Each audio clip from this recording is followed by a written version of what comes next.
Welcome to Danny Houlihan's Irish Experience podcast. Join Danny on a journey through the historical island of Ireland, its people and the wild Atlantic way, which is Ireland's last frontier. Experience the music and the culture that makes up the longest coastal driving route in the world. Now, please welcome your host, Danny Houlihan.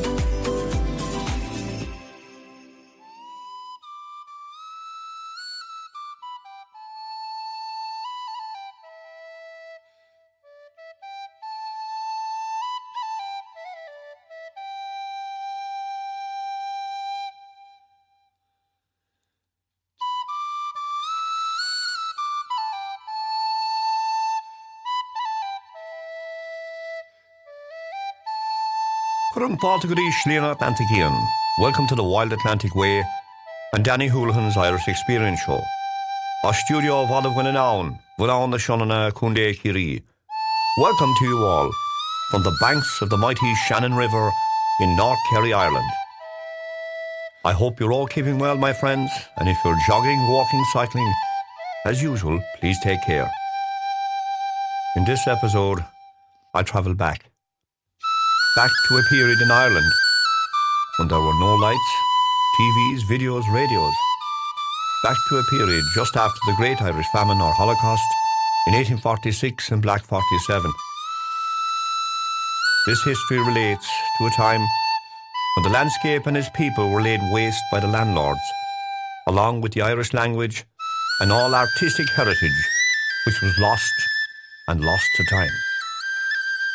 Many stories conjure up the mythological side of our great Irish culture, one of which to this period was called the Fear Ghota, or the hungry grass, and also the Fear Ghota, the man of hunger, both interwoven into the history and tapestry that is the rich culture of ancient Éireann. The first I will deal with is the hungry grass, or Fear Ghota, or the famine grass, which can be traced back to the days of the Great Irish Holocaust, commonly called the famine in Ireland. In our Irish history, after the Great Irish Famine, the memory of thousands of people starving lived on in the minds and the hearts of the relatives and friends of those who endured this horrific period. Around the old fireplaces at night, within the smoke-filled thatched, whitewashed houses, sheltered within the deep valleys and hillsides of ancient Éireann, the stories and lore came forth. Many scared the living daylights out of the children, and indeed some scared the living daylights out of the adults, who would ramble in those ancient times along those bygone roads. In darkness, it is said that anyone who walked across the fairy grass, or Fear Ghota, or famine grass, where the dead were buried, would immediately be overcome with immense weakness and hunger. Unless the person made their way to a house for a piece of food, they were paralysed. It is said that the grass was cursed because the bodies buried were there and buried without the sacrament of penance during the Great Irish Famine or Holocaust. These were our people, buried in unknown places, secluded glens and valleys, forgotten in time. There was a story that was related many, many years ago, where a man had come from the Connaughtonore area one night. It was a starry night, and the landscape of North Kerry was silent. This was after the Great Irish Famine or Holocaust. There were no roads. The roads were just being constructed between Listowel to Ballybunion at that time. Many of the older people in the townlands were dead or had immigrated to America, Canada and Australia. That included those who were able to immigrate or had the money to go. The man crossed the townland boundary not far away from Barna, today known as the Barna Way. The story went on to relate that as the man proceeded to an old path in a southerly direction, he suddenly became overcome with hunger, and immense weakness took over him. It was so bad, the hunger, the man thought to himself it was the end. However, he managed to crawl his way with what energy he had left along the road southwards to a house in the adjacent townland of Kilmulhane. There, he made it to a door and knocked frantically on the door. A short time later, the woman of the house came out to the door and, seeing the man in distress, brought him in. "Are you all right?" she said. "No," said the man, relating the experience he just had. "Oh," says the woman, "sit there near the fire and I will bring you some soup and bread to eat." He consumed the food and bread like an animal, and later he apologised to the woman of the house and her family for his manners. The woman replied, "Don't worry," she said. "You walked on the Fear Ghota, the famine grass." For what you walked on was called the fairy grass, where many had died trying to make their way to look for food during the famine. They now lie there. The man thanked the woman and left her house, never to return to the area again, but related the story to many a person. This short story was related to me by the late Tom Welsh of Barnadarrig, a farmer and one great gentleman. May he rest in peace. Funny enough, I was back at Barna only a month ago during our new innovation in biodiversity and art and exploration into our great Irish landscape called Brilliant Ballybunion. There, we are learning about the landscape and its environment with international artist Lisa Fingleton and Rena Blake, food producer and gardener, and Grania Toomey out of our Maya Festival, who are spearheading this new groundbreaking initiative. During our informative walk, they showed us the Fear Ghorta, or fairy grass, or famine grass, during our walk. This jogged my memory of this story. However, to some, we had walked on the Fear Ghorta ourselves. Lucky enough, we were shown that day how to make organic pizza from the polytunnel, all natural ingredients from the garden that day. But I have to say, we consumed many, many pieces that day. The Fear Ghorta came on us, and we did not know it. Now come to think of it, I never remember eating so much pizza in my life. We were on the spot where the story originated, more than likely. Just to note, we returned to the area of the fairy grass, or Fear Ghorta, not long after, to survey different types of grass.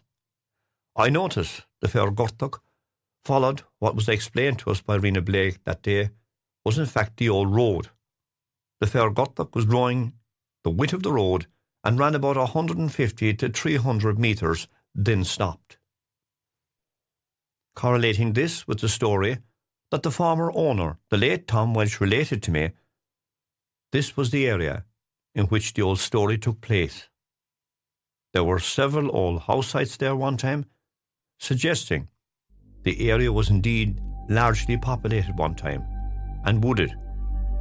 Thankfully today, Rena and Lisa are replanting the area so that future generations will enjoy our protective landscape. We thank them both.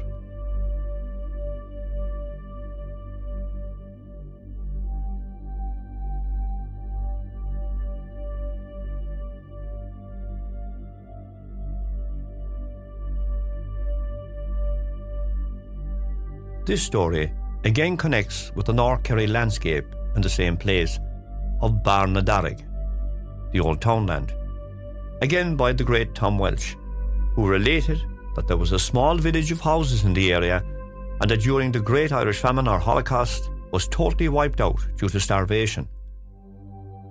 This short story was that of the Fear Ghorta, or the hungry man, who would rise from his grave to look for food, and often would knock on people's doors for food. Those who gave him food had also luck on their houses, and often protection. Thus the culture of people in Ireland inviting visitors to come into their house and have tea and food with them. It was an old custom, a throwback to a period, a custom now sadly dying out. The story related that the Fear Ghorta roamed the land hungry, emancipated, seeking help and food from anyone. Following the man was an emancipated dog too. The appearance of the man and his best friend is that of hunger. The skin falling off his worn face, his old clothes, and that of his loyal friend, the dog. It was related to me that the Fear Ghorta visited many of the old sites levelled by the landlords in Barna. No door did open in Barna Darig for this poor soul and his dog, for all in Barna were now gone, dead, or scattered to the four corners of the earth. It has been said locally that if the Fear Ghorta appeared in the area of Ballybunion and Ballyae and was ever treated badly, or the old heritage of the area was being damaged, he would unleash the powers of the old Celtic world, the Fear Ghota, on them. And it has been said, he made kings into paupers and beggars into princes. Funny enough, everyone, when we were in Barna that day, we looked at the famous grass. I drew everyone's attention to the grass in the meadow. The marks of the fairy wind were all around.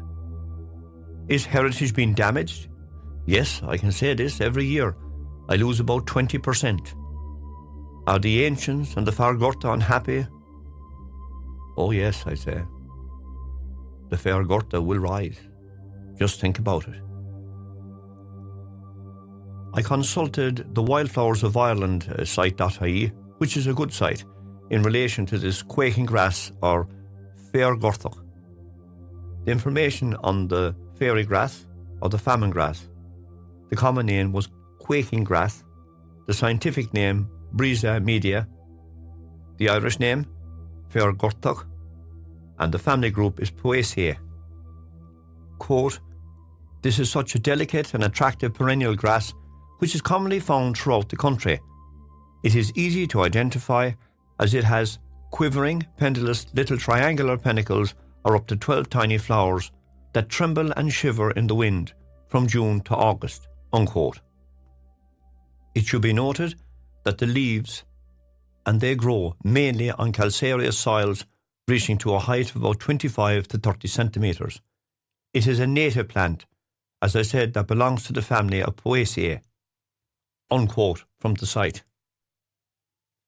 Another account of the Fear Ghorta. During my own series recording my podcasts, I came across the Fear Ghorta, the fairy grass or famine grass. It was at our episode at Tubernamolt, where St. Brendan was baptised near Tubrad, Adford, County Kerry. A friend of mine, who was with me on the day of the recording, took my camera to take a few pictures around the perimeter of the site. I was videoing the area and the well at that time. My friend left the secluded site of the well, which has a markgrave of St. Rita, and walked around the boundary of the enclosure. After a few minutes, he returned to me in a state of extreme hunger and requested we leave the site immediately so he could get food fast. We left quickly, everyone. I am not joking. We returned to Ballybunion and had refreshments. Once he had food in him, he related to me that he had walked on the hungry grass, or Fear Ghorta, and that the feeling of extreme hunger had come over him, and he just had to leave. This is not to be joked at, as these special places exist here in Ireland to this day, where our people died. We don't know their names, or the countless thousands of people who are buried within these hidden fields, and indeed the ditches and riverbanks of the landscape of ancient Éireann. To honour them, I and other historians here in Ireland continue to probe into our history and what they endured. Special thanks to all at the Barna Way, Lisa and Rena. It's well worth a visit when you visit Ireland.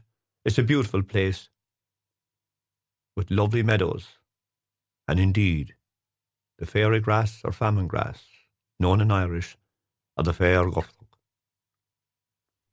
Now, before I leave, I must give a special shout out to Karen Linton and Bruce Moriarty, who have supported my series on an ongoing basis. Thanks to them, I've replaced the printer in the office so I can work on again on the history. Just to remind everyone, I do not get funding from any local source or grants from any local development company. I produce all of these episodes and research them myself. Thanks to Dr. Michael Mawson, geologist of the Durham University, who has sent on data over the years to me. Thanks, Michael. So my context throughout the history and the podcasting series is building. I take this opportunity to shout out to all in the Irish community in America and Australia who are tuning in every month to hear the show. I'm glad you're enjoying the show, everyone. If you would like to support my ongoing research and podcast episodes, why not buy me a coffee? This will be used to update my research and equipment. And as I've said before, I will give everyone who contributes a shout out on my series. The link is buymeacoffee.com/YXQDanny. Just log into the Buy Me a Coffee site and you can find me there. buymeacoffee.com/YXQDanny. So for myself and everyone here on the banks of the Shannon River in North Kerry, I leave you now. Slán. Thanks for listening to our show. Through its people, its heritage, and its rugged coastline, this is truly Danny Houlihan's Irish experience. Bye for now.